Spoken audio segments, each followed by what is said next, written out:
ദേ ഞാനൊരു ചായ കുടിച്ചിട്ട് ഇപ്പോൾ വരാടാ ഉവ്വയെന്നും പറഞ്ഞ് മഴയൊന്ന് ടീ ബ്രേക്ക് എടുത്ത് പോയതാണേ. ഈ സമയത്ത് വീടിനടുത്തുള്ള ചേട്ടന്മാരൊക്കെ അവരവരുടെ പോത്തുകളെയും ആടുകളെയൊക്കെ ആയിട്ട് മെല്ലെ പറമ്പിലേക്ക് ഇറങ്ങിയിട്ടുണ്ടേ. ഈടാ ഉവ്വേ, ഇവർ മാത്രം പുറത്തേക്ക് ഇറങ്ങിയാൽ മതി, ഞങ്ങൾക്ക് ഇറങ്ങണ്ടേന്ന് പറഞ്ഞ് ഞാനും എൻ്റെ മക്കളെയും കൂട്ടി മെല്ലെ തോട് കാണാൻ ഇറങ്ങിയതാണേ. കൂടെയുള്ള രണ്ട് വിക്രൂസന്മാരെയും കൊണ്ട് തോടിനടുത്തേക്ക് പോയി കഴിഞ്ഞാൽ ശരിയാവില്ല എന്നറിയാവുന്നതുകൊണ്ട് വീടിനടുത്തുള്ള ഒരു വീട്ടിൽ വെച്ചാട്ടോ ഞാൻ അവർക്ക് തോട് കാണിച്ചു കൊടുത്തത്. പാലത്തിന് മുകളിൽ കൂടെയാണ് വെള്ളം ഒഴുകുന്നതെങ്കിലും ഇന്നലത്തേനേക്കാളും വെള്ളം കുറവുണ്ടെന്നാണ് ഇവിടെയുള്ളവരൊക്കെ പറയുന്നത്. അതിനിടയ്ക്ക് അവിടെ നിന്ന് ഒരു ചേച്ചിയും ചേട്ടനും കൂടെ മീൻ പിടിക്കുന്നുണ്ടായിരുന്നു കേട്ടോ. മീൻ പിടിച്ച് മതിയായതുകൊണ്ടാണോ എന്നറിയില്ല, അതോ ഇനിയിപ്പോൾ വേറെ സ്ഥലത്ത് പോയി നിൽക്കിയാൽ കുറച്ചും കൂടെ മീൻ കിട്ടുമെന്ന് ഓർത്തിട്ടാണോ എന്നും അറിയില്ല. എന്തായാലും രണ്ടുപേരും നൈസായിട്ട് അവിടുന്ന് സ്കൂട്ടാവുന്നതായിട്ടോ കണ്ടത്. അങ്ങനെ വിക്രൂസന്മാരെ രണ്ടുപേരെയും വീട്ടിലാക്കി തേങ്ങ മേടിക്കാനെന്ന് കള്ളം പറഞ്ഞ് ഞാൻ മെല്ലെ വീട്ടിൽ നിന്ന് ഇറങ്ങി കേട്ടോ. തോടിനടുത്ത് പോയപ്പോൾ തോട്ടിൽ നിന്നൊരു ചേട്ടൻ മീൻ പിടിക്കുന്നുണ്ടായിരുന്നേ.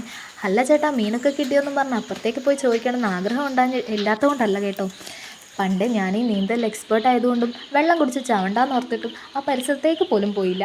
എന്തായാലും നമ്മുടെ വീഡിയോസൊക്കെ ഇഷ്ടമാണെങ്കിൽ ഒന്ന് ലൈക്ക് ചെയ്ത് സപ്പോർട്ട് ചെയ്യണേ കൂട്ടുകാരെ. അതുപോലെ സബ്സ്ക്രൈബ് ചെയ്യാനും മറന്നു പോലെ.